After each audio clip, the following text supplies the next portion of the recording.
Is anybody going to stop Juventus? That's all I ask. That's mainly all I ask. And I ask that as a friendly person. Juventus are going to be facing a one-man team. That's no offense to the other professional players at Inter Milan who try very hard, and I'm sure they do.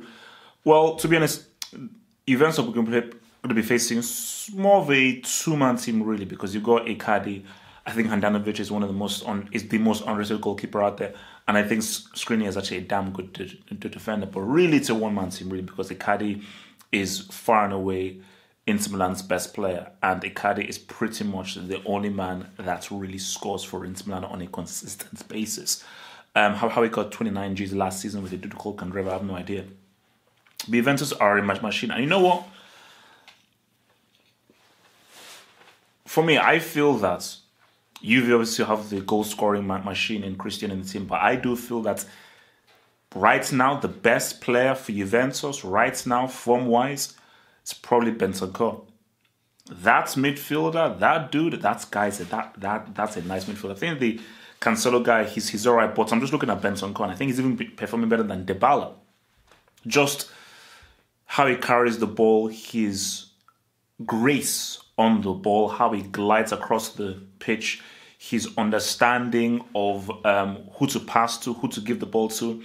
He's great in possession. Doesn't look like if it's shaky at all. And I just think that for a guy that young to have such an ease and a command of the difficult position that's the midfield, I just think it's flipping amazing. So I think for Inter Milan, they have to stop Bentancur. Of 100%, Cristiano is the main attacking threat, and they have to really be watching him and what he does. But I just feel like if they allow Bentancur to really drift, control the tempo of the game, and they allow him to really enjoy the game, they have him to really enjoy the game, enjoy the flow of the game, I think it's going to be lights out for Inter Milan. So I think Inter Milan have to be physical. They've got to be rough. They've got to get Juventus out of their elements, and they've got to trying to get good early crosses into Icardi. You know, I'm not sure whether it's a whole byline thing. I think it's an early thing.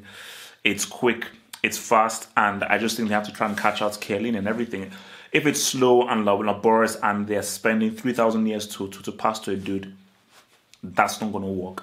There has to be a faster game, a quicker game, and there's got to be an aggressive intensity with how they try to attack, and a bit of quality would help. A bit of quality would help, you know. But I just think for Inter Milan, I think they have average players. Some players who are all right, but they're average players. And Perisic is a guy who I thought could be one of the most interesting wingers out there. For me, he's tier 3. You know, he's tier 3, and I thought this guy could really be a tier 2 player. For me, I think he's still in maybe tier 3 right now. So, Icardi doesn't have a tier 2 player around him. That's the reality. He does not have a tier 2 player around him, and that's a problem. That's seriously an issue. So, it's an uphill task for Inter Milan. A serious uphill task for Inter Milan. I do think that this is going to be too tough a game for them to win. I do think that Juventus are going to go for the win, because remember, this is a deep rivalry between both of these sides, because it's all to do with the whole Calciopoli thing and everything. So this is a very deep rivalry that still exists between both of these clubs, and Italians don't forget anything. They forget nothing. So with that being said, I do see Cristiano scoring again in this game. Probably from open play.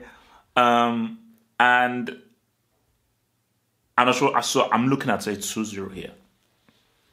I'm looking at a 2-0 routine clean-out victory. So I just think Spalletti has a lot of thinking to do. You know, I'm stopping Cristiano, restricting the influence of Mandzukic in the air, stopping the number 10 role of Dybala, trying to stifle Bentancur so he doesn't run the game, and catching out Chiellini and Bonucci and so forth, you know, because I think for Chiellini, he's a top defender. I don't think he's as good as he was years ago. And I do think that, you know, his lack of speed is something that they have to exploit. So I think if they can play in quick, faster balls that Chiellini has to chase, I think that would be good. Aerial balls into the air that are aimless and woeful, Icardi into winning that off of Chiellini in the air, it's just not happening. So these are the things I think Inter Milan should hopefully take into account. But with that being said, Juventus, I just think they'll be too strong. They'll be too strong. But yeah, I mean, I'm really keeping my eye on Bentancur, and also Uruguay also have Torreira. So Uruguay have a nice little team coming through. But I think my eyes are definitely on Bentancur, and I think this guy could be definitely one of the players to watch out for in the next few years. So yeah, man, watch my post-match analysis after the game. Inter Milan, good luck. You'll need it. Juve are 8 points clear.